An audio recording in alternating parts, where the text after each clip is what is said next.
Rajasthan BJP के अध्यक्ष मदन राठौड़ का एक बयान प्रदेश की सियासत में अब सुर्खियों में बन गया है। पिछले दिनों कांग्रेस नेता सचिन पायलट को बीजेपी ज्वाइन करने का न्योता देने वाले मदन राठौड़ अब पीसीसी चीफ गोविंद सिंह डोटासरा को आरएसएस ज्वाइन करने का न्योता दे रहे हैं। दरअसल बीजेपी प्रदेशाध्यक्ष मदन राठौड़ ने कहा कि गोविंद सिंह डोटासरा जब शिक्षा मंत्री थे तब ट्रांसफर में पैसे चलते थे।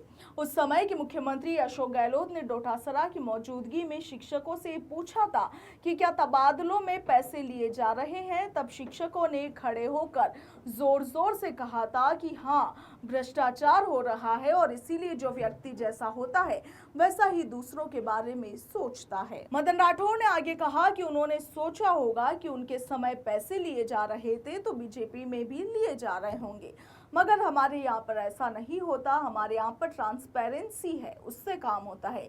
जरूरतमंद व्यक्ति का काम किया जा रहा है, सबके काम नहीं हो पा रहे, ये बात बिल्कुल सही है, मगर हमारी यथासंभव कोशिश रहती है कि अध्यापकों को संतुष्ट किया जा सके।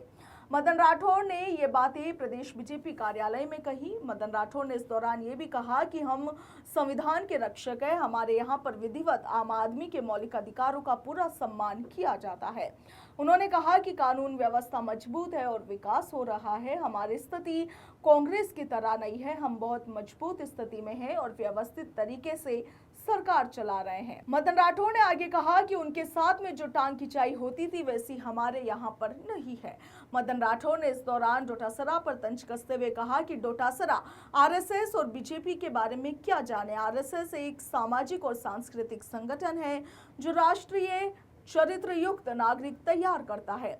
उन्होंने कहा कि डोटासरा चाहे तो आरएसएस ज्वाइन कर सकते हैं, वे एक बार आरएसएस जाएं और देखें कि वहां पर क्या काम होता है।